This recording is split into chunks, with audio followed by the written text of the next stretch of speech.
मैं पास्टर नज़ीर विक्टर हूँ और हमेशा की तरह स्पेशल प्रिपरेशन प्रोग्राम के हवाला से आपकी खिदमत में इस्लाम अर्ज करता हूँ। और मैं खुदा की बड़ी शुक्रगुजारी करता हूँ कि खुदावन ने आज की शाम फिर हम बख्शी ताकि हम खुदावन के चाहे वो बंदों के साथ मिलकर खुदावन के मुबशरान के साथ मिलकर हम खुदा के कलाम को सीख सकें। आज हमारा जो टॉपिक होगा वो है हकीकी रोज़ा। तो हम खुदा की शुक्रगुजारी करते हैं। पास्टर अफजल साहब, हम आपको अपने प्रोग्राम में वेलकम करते हैं। आप welcome Jesus church of Pakistan के पादरी हैं और हमें खुशी है, हम आपको वेलकम करते हैं। इसी तरह एल्डर अदील साहब, हम आपको भी वेलकम करते हैं। आपके चर्च का बड़ा खूबसूरत नाम है वेलकम चर्च ऑफ पाकिस्तान, तो हम आपको भी शुक्रगुजारी करते हैं कि आप प्रोग्राम में आए। इस तरह बेटा आफ्ताब, हम आपको भी वेलकम करते हैं। हम आपके भी शुक्रगुजार हैं कि आप सेमदरी कर रहे हैं शांति नगर में और आपने मुनासिब जाना ताकि हम सब मिलकर आज इस टॉपिक पर जो रोज़ा का है उसको सीख सकें और सिखाने का वसीला बन सके। एल्डर मुनीर साहब, हम आपके भी शुक्रगुजार हैं कि आप हमारे मामन हैं, मददगार हैं और लोगों तक आवाज़ पहुंचाने के लिए आप हमारा साथ देते हैं। सो आइए हम अपनी आंखें बंद करेंगे, अपने सरों को झुकाएंगे और दुआ के साथ आज के प्रोग्राम का आगाज़ करेंगे। सो मैं चाहूँगा कि एल्डर अदील साहब जो welcome church Jesus church of Pakistan के एल्डर हैं वो दुआ में रहनुमाई करें। जी, हालेलुया, प्रेज गॉड, हालेलुया। बुजुर्ग बाप यीशु के नाम से हम सारे खादम पांचों मिल के खुदा हम तेरी हजूरी में आते हैं और खुदावन हम जो कुछ भी बोले खुदा तेरा पाक रूह हमें लीड करे। खुदा आज की पाक महफिल के लिए आपकी शुक्रगुजारी करते हैं, मुकद्दस महफिल के लिए खुदा शुक्रगुजारी करते हैं जो खुदा हम तेरे कलाम में से सीखे। खुदा रोज़ों के ऊपर हम बात करने का पाक खुदा जो रोज़ों के अज़ाम चल रहे हैं पाक खुदा हम तेरी बरकत चाहते पूरी रिफाकत के लिए प्रोग्राम के लिए खुदा हम तेरे पाक रूह का मस्सा चाहते हैं। खुदा हम चारों पांचों खादम मिलके खुदा अभी से खुदा हम तेरे पाक रूह की आग को मांगते हैं। खुदा हम जो कुछ भी एक दूसरे सीखे खुदा हमारी जिंदगी के अंदर बाईस से बरकत ठहरे और तेरे बेटे यीशु के नाम को जलाल मिले मसीह के नाम से, आमीन। सो आइए हम खुदावन के पाक कलाम में से आज की तलावत हासिल करेंगे। हम आफ्ताब के साथ मिलकर तलावत करेंगे यसाया नबी का सहीफ़ा, उसका 58 बाब और उसकी 6 और 7वीं आयत मुबारका को पाक कलाम में से तलावत करेंगे। आए हम खुदावंद के कलाम में से देखें, क्या वो रोज़ा जो मैं चाहता हूँ ये नहीं कि जुल्म की जंजीरों को तोड़े और जुए के बंधन खोले और मजलूमों को आज़ाद करे, बल्कि हर एक जुए को तोड़ डाले।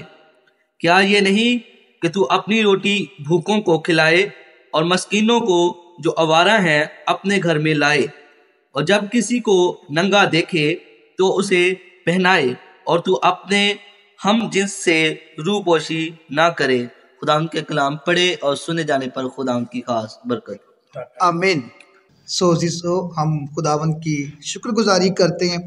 सो पादरी अफजल साहब, अभी हमने पाक कलाम में से आज की तलावत को हासिल किया है, तो आज हमारा टॉपिक भी बड़ा अच्छा है, हकीकी रोज़ा। जी, तो आप हमारे नाज़रीन को थोड़ा सा रोज़े के बारे में बताएं कि हकीकी रोज़ा क्या है। जी, आजकल हम रोज़ा रखते हैं और अपनी ही ख्वाहिशों के तालिब रहते हैं और रोज़े की हकीकत को जानने की कोशिश नहीं करते। तो अगर हम इसी हवाला की 3री आयत को तलावत करते हैं तो वहाँ लिखा है, वो कहते हैं हमने किस लिए रोज़े रखे जबकि तू नज़र नहीं करता, और हमने क्यों अपनी जान को दुख दिया जबकि तू ख्याल में नहीं लाता। क्योंकि हम अपने रोज़े में अपनी ख्वाहिशों के तालिब रहते हैं और अपने ही ख्यालात में हम सब कुछ करना चाहते हैं, लेकिन रोज़े की हकीकत को नहीं जानते। खुदा कैसा रोज़ा चाहता है जो भाई ने तलावत की उसमें बहुत कुछ लिखा है, लेकिन मैं इसमें से सिर्फ यही एक पॉइंट उठाना चाहता हूँ कि भूखों को रोटी खिलाएं। बहुत खूब। अगर हम मत्ती के इंजील में देखते हैं तो वहाँ लिखा है आखिरी अदालत। आखिरी अदालत में क्या होगा कि खुदावंद 25 बाब में ऐसा वहाँ लिखा है कि मैं भूखा था तूने मुझे खाना ना खिलाया, मैं प्यासा था तूने मुझे पानी ना पिलाया, मैं नंगा था तूने मुझे कपड़े ना पहनाए, मैं कैद में था तूने मेरी खबर ना ली। यानी कि वो कहेंगे कब खुदावंद, वो कहेगा जब जे इन छोटों के साथ किया तो मेरे साथ किया। हम रोज़ा रखते हैं, लेकिन रोज़ा रखते हैं भाई साहब, थोड़ी देर पहले भी आप बात कर रहे थे, बैठे थे कि रोज़ा रखा और जो खुराक बची वो कहाँ गई। बहुत खूब। यानी कि रोज़े हैं जो आपने रखा है जी उस पूरे दिन की जो काउंटिंग की है खुराक, जी फ़र्ज़ करें कि अगर मैं 2 टाइम या 3 टाइम का मैं अगर अंदाज़ा लगाऊं तो मैं आम रूटीन में 500-600 रुपये का मैं खर्च करता हूं। ठीक ठीक। जी भाई साहब, अगर ये 500-600 रुपया जो आपने बचाया है, आपने खाना नहीं खाया, जी जी। और वो पैसा जो है, ये नहीं कि शाम को आप अच्छा खाना लेकर आ जाए और फ्रूट अच्छा लेकर आ जाए और बड़ी अच्छी ज़ियाफ़त करें और फिर वो मज़े से उसको खाएं। खुदा ऐसा रोज़ा नहीं चाहता। बहुत अच्छा। खुदा चाहता है कि जो रुपया पैसा आपने बचाया है, ये किसी भूखे को खाना खिलाओ, किसी प्यासे को खाना खिलाओ। तो जब आखिरी अदालत होगी, खुदा कहेगा मैं तुम्हें जानता नहीं, क्योंकि मैं भूखा था, तुमने मुझे खाना ना खिलाया। वो कहेंगे खुदावंद कब? कहेगा जब तुमने इन छोटों के साथ ऐसा किया तो मेरे साथ किया। तो जो लोग इस पर अमल करेंगे तो खुदावंद कहेगा कि मैं भूखा था, तूने मुझे खाना खिलाया, मैं प्यासा था, तूने मुझे पानी पिलाया, मैं नंगा था, तूने मुझे कपड़े पहनाए, मैं कैद में था, तूने मेरी खबर ली। तो भाई साहब, हकीकी रोज़ा जो है वो यही है कि हम रुपये पैसे से जो रुपया पैसा बचता है या अपना खाना किसी भूखे को खिलाते हैं, ये हकीकी रोज़ा है। बड़ा प्यारा जी आप कह रहे हैं। वहाँ पे लिखा है कि वो कहेंगे कि ऐ खुदावन तो कब हमारे पास आया और हमने तुझे खाना नहीं खिलाया, पानी नहीं पिलाया, खबरगिरी नहीं की। तो बड़ा प्यारा वहाँ मिलता है कि अगर तुमने किसी छोटे के ऐसा नहीं किया तो मेरे साथ ऐसा नहीं किया। तो ये देखें, मैं आप सबसे कहना चाह रहा हूँ, भाई साहब ने बड़ी अच्छी बात की है। मैं ये कहना चाहता हूँ कि आप अपने रोज़े का जो पैसा है उसको ईमानदारी के साथ अपने घर में जमा करें। जितने रोज़े आपने रखे हैं, 10 रखे हैं, पूरे रखे हैं, उसको जमा करें। और क्या ही अच्छा लगे कि उस रुपये पैसे को चर्च में लाया जाए और खुदा के खादम के साथ मिलकर सबसे पहले कलीसिया में देखा जाए। जी, सबसे पहले क्या है, कलीसिया में देखना है, जो आपके चर्च के साथ लोग मुस्लिक हैं उनमें से देखना है कि किसको इस रुपये पैसे की ज़रूरत है, ताकि उसको स्टैंड किया जाए। साहब असल में हम शेयरिंग नहीं करना चाहते, शेयरिंग नहीं करना चाहते। और हकीकी रोज़ा ये है कि हमें शेयरिंग करनी चाहिए। बहुत खूब। और हमारे पास खुराक होती है लेकिन हम शेयर नहीं करते हैं। अगर हम देखें कि 5000 लोगों को जब खुदावंद ने यीशु ने खाना खिलाया, वो मौजज़ा हुआ, तो रोटी उस मजमे के अंदर मौजूद थी। अगर हमें वहाँ से 5 रोटियाँ और 2 मछलियाँ मिल सकती तो इसका मतलब है मजमे में रोटी मौजूद थी, लेकिन कोई शेयरिंग नहीं करना चाहता था। अगर वो लोग शेयरिंग करते तो खाना तो मौजूद था, क्योंकि वो जब हम आज भी ट्रैवल करते हैं, कराची जाते हैं, किसी शहर में जाते हैं तो खाना साथ लेकर जाते हैं। लेकिन आज ज़रूरत है कि हमारे पास थोड़ा है, होता है, हम शेयर करें गरीबों के साथ, यतीमों के साथ, मस्कीनों के साथ, ताकि खुदा के उस हुक्म को पूरा करें। क्योंकि आखिरी अदालत में ये नहीं पूछा जाएगा तू चर्च गया या नहीं गया, तूने इबादत की, ये नेकियां की या नहीं की। लिखा है, ये टाइटल है 25 बाब का, कि आखिरी अदालत में ये पूछा जाएगा कि मेरे लोगों के साथ आपने क्या किया। बहुत खूब। तो नाज़रीन, अभी देखें कितनी खूबसूरत बात हुई है। अक्सर लोग परेशानी में हैं कि हम जो रोज़ा रखते हैं हम उसका रुपया पैसा कहाँ खर्च करें, और कई उस रुपये पैसे को निकालते भी नहीं हैं। तो देखें कि ये हमें मिल रहा है। अगर आप अपने चर्च में कर रहे हैं तो बड़ी अच्छी बात है। अगर आप खुद से करना चाहते हैं तो हमारी अपील है सबकी कि आप उन लोगों को तलाश करें जो उसके हकदार हैं। हो सकता है आप 600 रुपये रख रहे हैं और आप अगर हिसाब करें तो आपके पास हज़ारों के साथ हो जाए, तो आप उसको बांटेंगे तो फिर आपका रोज़ा जो है वो खुदा की नज़दीक मकबूल होगा।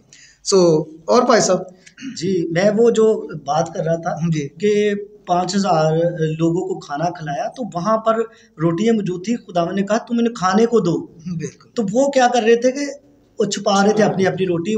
मैं नहीं चाह रहा था कि अगर मैं अपनी रोटी निकालूंगा, मेरे पास थोड़ी है, क्योंकि काफ़ी दिन हो चुके थे लोगों को, तो उनके पास रोटी कम थी। मैं अगर निकालूंगा तो मुझे आफ्ताब भाई को देनी पड़ेगी।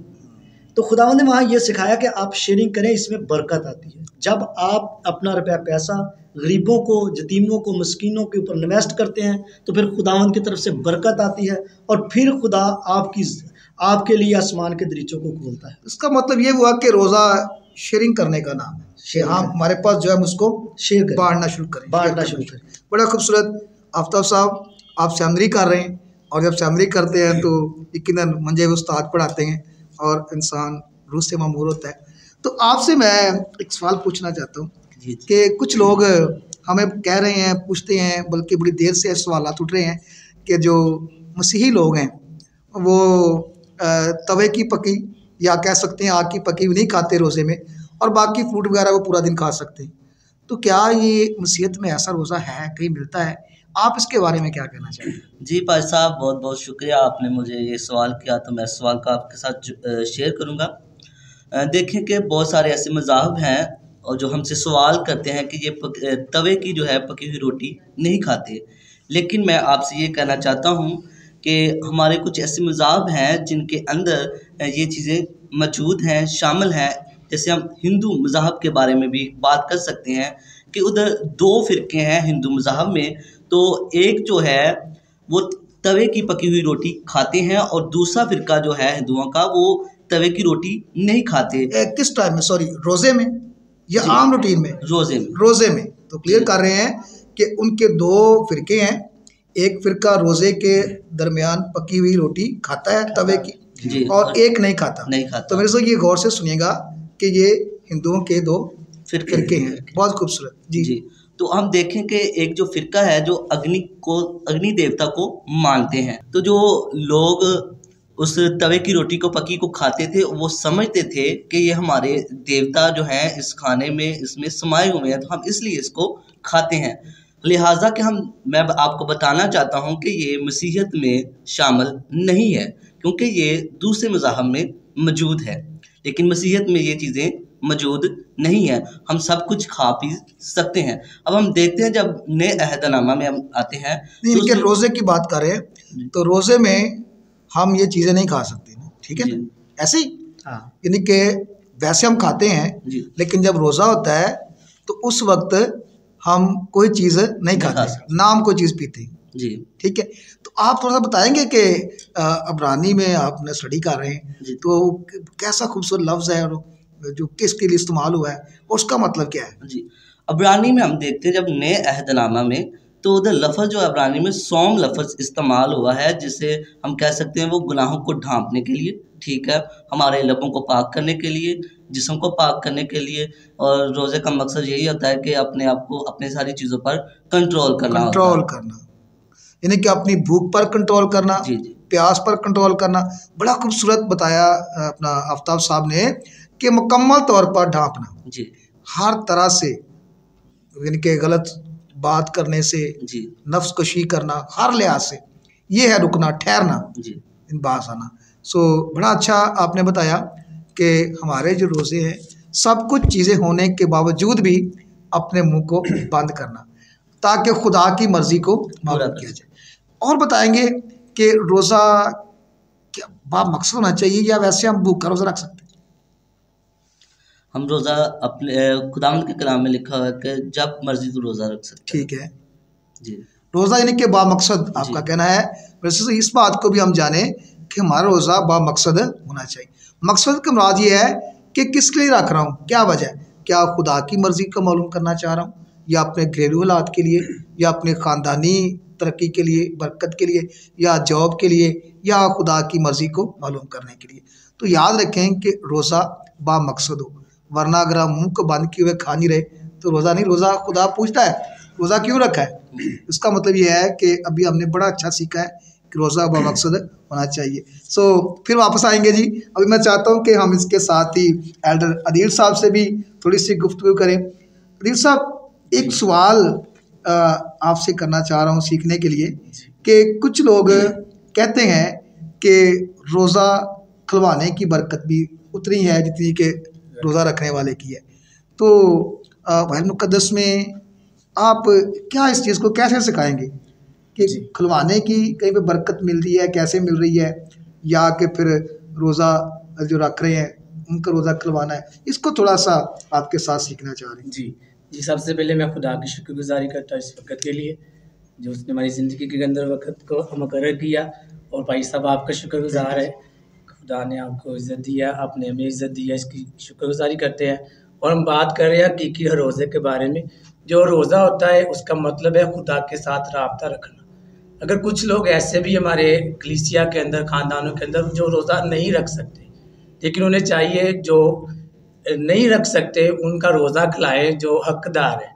मतलब ये नहीं कि मैं खादम हूँ और मैं अपने घर में अच्छा खा रहा हूँ, 3 टाइम का खाना खा रहा हूँ, आप भी खादम है, भाई भी है, हम सारे खादम यहाँ इकट्ठे बैठे हैं, हम खाना 3 टाइम का खा रहे हैं। लेकिन हमने ये ज़रूर ख्याल करना है, जब हमारा रोज़ा होगा, जो हमारी सेविंग होगी रोज़े का, जो हमारा खाना बचेगा, हमने उन लोगों के साथ शेयर करना है, हमने खादमों को बताना है जो हमारे पासबान होंगे, हमने उसकी सेविंग जो है पासबान को देनी है।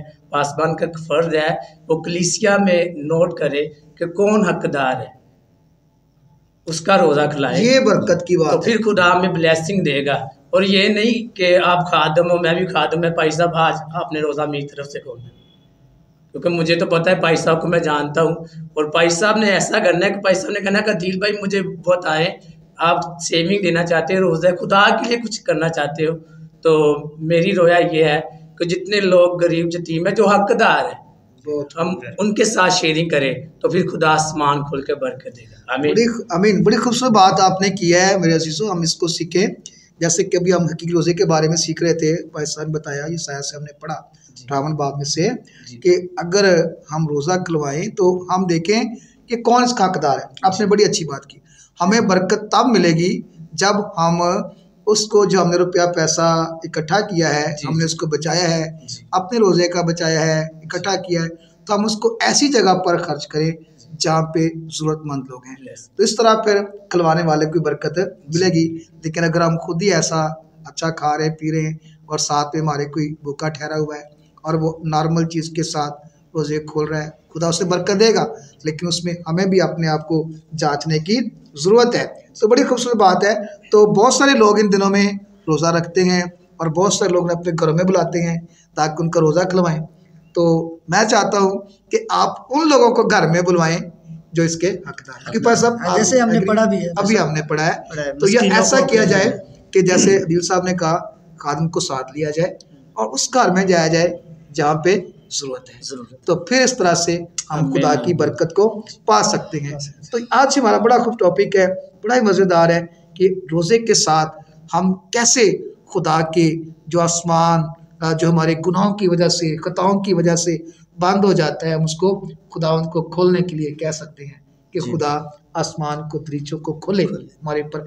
तो इसके साथ ही बस सब के आप इत्फाक करते हैं कि सब चर्चिज़, मैं तो कहूँगा सब की बात, वरना जो करीब करीब हैं उन्हें सबको चाहिए, लेकिन मैं चाहता हूँ कि काश ऐसा हो कि उनके अंदर आपस में इत्फाक हो और वो एक टेबल पर बैठे, पैसा बहुत अच्छा लगा, गुफ्तगू करें, जी, लोगों को सिखाएं, खुद भी सीखें, जी सर, और मिलकर इस रोजे की बरकत को लोगों में बांटें। आमीन आमीन। तो बहुत ज़बरदस्त, पैसा बहुत अच्छा लगा, आपकी इस बात को हम अप्रिशिएट करते हैं और इस पर हम काम करेंगे, हम आपके साथ हैं। और जब भी आप बुलाएंगे हम दूसरे खादमों को भी दावत देंगे ताकि इस प्लेटफॉर्म पे आकर हम खुदा के कलाम की आवाज़ लोगों तक पहुंचा सकें। आमीन। सिर्फ 2 बातें करना चाह रहा हूँ। बड़ी खूबसूरत बात है कि कलाम खुदा में जो रोज़ा मिला है, कायनों की या खिदमत गुजारों की तकर्री के लिए मिला है कि किस तरह से उनको खिदमत के लिए चुना जाता था। रोज़े के साथ जो हेड होते थे वो रोज़े में ठहरते थे। और मेरा एक आज भी यही ख्याल है, एम है कि हम जितने भी यहाँ पे मियाँ चन्नू में चर्चिज़ हैं, जी, हम थोड़ी सी हिम्मत करें, आपकी दुआओं के साथ, मेरी दुआओं के साथ, दूसरों की दुआओं के साथ, काश कि हम हर खादम दूसरे चर्च में जाकर खुदा के कलाम की खिदमत करें। आमीन। तो इस तरह से मेरा ख्याल है कि हमारा रोज़ा भी मकबूल होगा। हम रोज़ा रखें उन चर्चिज़ के लिए जो, माफ़ कीजिएगा, तुल पर दूसरे को नहीं देते, ठीक है। हम ये जानें कि मसीह में हम सब जो हैं वो एक हैं और हमें खिदमत मिली है। चर्च एक टाइटल है, हमें एक टाइटल मिला है, जैसे आप वेलकम चर्चिस से खिदमत कर रहे हैं, जीसस वेलकम जीसस से, मैथोड चर्च से, लेकिन ये हमारे घर हैं, लेकिन इनमें रहकर हम खुदा के लोगों के लिए वर्क करते हैं। सो हम आपके शुक्रगुजार हैं मेरे अज़ीज़ों। लास्ट बात करना चाह रहा हूँ आफ्ताब साहब आपसे, कुछ टाइमिंग के बारे में आप बताएंगे, रोज़े की टाइमिंग के बारे में। जी, हम देखें कि हम शाम से लेकर सुबह तक, अगली शाम तक भी रोज़ा रख सकते हैं। तो यहूदियों के मुताबिक हम देखें सुबह से लेकर शाम तक भी रोज़ा रख सकते हैं, ये हम पर डिपेंड करता है। ठीक है आफ्ताब साहब, अगर फ़र्ज़ करें किसी ने 6 बजे खोल लिया, जी, किसी ने 7 बजे खोल लिया, किसी ने नहीं रोज़ा खोला, अगले दिन के लिए भी खुदा में ठहरा। तो क्या इस तरह से हमारा रोज़ा खुदा हमें इसमें बरकत देगा, या अगर हमने टाइम पे नहीं खोला तो क्या वो हमारा रोज़ा उसकी बरकत जाती नहीं रहेगी? नहीं, बरकत हमारी जो है बढ़ जाएगी। बढ़ जाएगी। आमीन। तो मेरे से हम इस बात को जाने कि अगर हमारी टाइमिंग के साथ हम नहीं खोल रहे, फर्ज करें लिखा है एक शाम से दूसरी शाम गुरूब आफ्ताब तक, तो अगर हम नहीं भी उसको जल्दी खोल रहे तो उसकी बरकत बहाल है। अगर हम उसके साथ ही नेक्स्ट भी रख लिया है तो फिर भी हमारी बरकत हमें मिलेगी, बल्कि ज़्यादा मिलेगी। अगर हमने उसको 10 मिनट पहले खोल लिया है, लेट रखा है, कई लोग कहते हैं जी हम कितने बजे तक खाना पीना बंद करें, इसके बारे में भाई साहब आप क्या कहेंगे? अगर फर्ज में रोज़ा रखा है, मैंने इसको 6:30 बजे खोल लिया है, तो फिर दोबारा मैं कितने बजे तक खा पी सकता हूँ? अक्सर लोग ये सवाल करते हैं। सब आप अगर जाग रहे हैं जब तक आप खा सकते हैं। वैसे अगर बाइबल की हकीकत से देखा जाए तो आपने रोज़ा अगर अगले दिन रखना तो फिर आपने जो खा लिया 1 घंटे में, आधे घंटे में, यानी कि 6 से 7 बजे तक खा लिया, आप उस वक्त रोज़ा स्टार्ट कर सकते हैं। ये आपकी ब्लेसिंग है। जितना आप अपनी जान को दुख देंगे उतनी बरकत आप पाएंगे। थैंक यू भाई साहब। रोज़े का मतलब जान को दुख देना, जितना आप दुख देंगे अपनी खुदा की रज़ा को नज़दीक करने के लिए, वरना आप रूटीन में जितना आप खाते हैं सोते हैं, तो आप दुआ करके तो आप रोज़े में ठहर जाएं, और यही खुदा की बरकत है। सब आप सबके शुक्रगुजार हैं, पास्टर अफसर साहब आपके, बेटा आफ्ताब आपके, एल्डर अदील साहब आपके, एल्डर मुनीर साहब आपके, कि आज हमने सब मिलकर खुदा की बरकत को पाया है। सो मैं छोटी सी दुआ करना चाहता हूँ। ऐ मेरे बुजुर्ग आसमानी बाप, मैं तेरे खादम पास्टर अफसल के लिए, ऐ खुदा इस तरह से खुदा बेटे आफ्ताब के लिए, एल्डर अदील के लिए, एल्डर मुनीर के लिए बरकत चाहता हूँ। ऐ खुदा आज का सीखा हुआ कलाम खुदा मेरे लिए और बहुत सारे लोगों के लिए वहाँ बरकत बने, मसीह हमारे खुदा की वसीला से, आमीन। सो मेरे उम्मीद है कि आपने बरकत पाई है। मेरी आपसे रिक्वेस्ट है कि अगर आप भी चाहते हैं कि आप हमारे साथ बैठकर किसी टॉपिक पर बात करें तो हमारे दिए हुए नंबर्स पर आप रब्ता कर सकते हैं। आप इस प्रोग्राम को देखें, सुने, बरकत पाएँ, दूसरों के साथ भी बांटें ताकि वो जिंदगियां भी बरकत पाएँ। सो फिर मिलेंगे अगले टॉपिक के साथ। इजाज़त चाहते हैं, खुदा आपको बरकत दे, आमीन।